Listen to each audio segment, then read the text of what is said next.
Hello viewers, G20 దేశాలను ఎలా ఈజీగా గుర్తుపెట్టుకోవాలో ఈ వీడియోలో తెలుసుకుందాం. G20 అంటే 20 దేశాల కూటమి. 1997లో ఆసియాలో వచ్చినటువంటి ఆర్థిక సంక్షోభం వలన ప్రపంచంలో ఉన్నటువంటి శక్తివంతమైన దేశాలన్నీ కలిపి ఒక కూటమిని ఏర్పాటు చేశాయి. ఈ కూటమి 1999లో బెర్లిన్లో తొలిసారి G20 సదస్సుని నిర్వహించాయి. ఈ G20 అనేది 20 దేశాల కూటమి.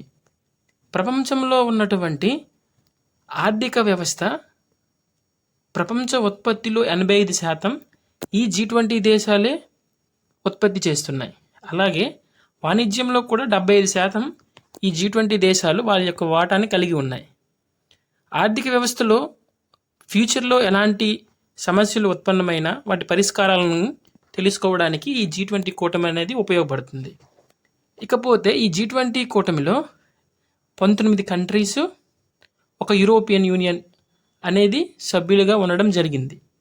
ఆ 19 countries Argentina, Australia, Brazil, Canada, China, France, Germany, India, Indonesia, Italy, Japan, Republic of Korea, Mexico, Russia, Saudi Arabia, South Africa, Turkey, United Kingdom, United States and European union.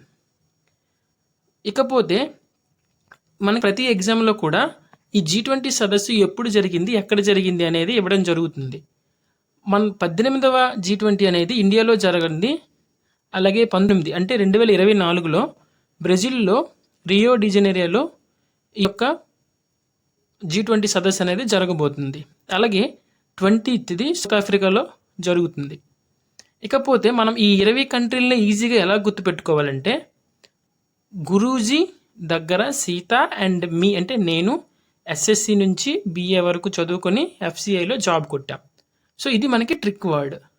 ఈ trick word మనం గుర్తుపెట్టుకుంటే ఈ 20 కంట్రీస్ని ఈజీగా గుర్తుపెట్టుకోవచ్చు.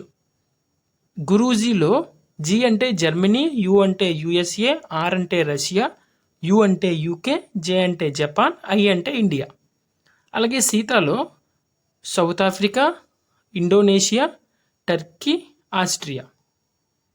ఇక మీలో M అంటే మెక్సికో, ఈయు అంటే యూరోపియన్ యూనియన్. ఇక బిఏ అంటే బ్రెజిల్, అర్జెంటీనా.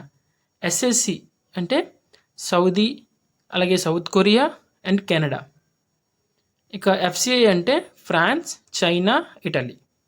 సో ఇలా ఈ ఒక్క వర్డ్ ఈ యొక్క సెంటెన్స్ గుర్తుపెట్టుకోవడం వలన 20 కంట్రీస్ని ఈజీగా గుర్తుపెట్టుకోవచ్చు.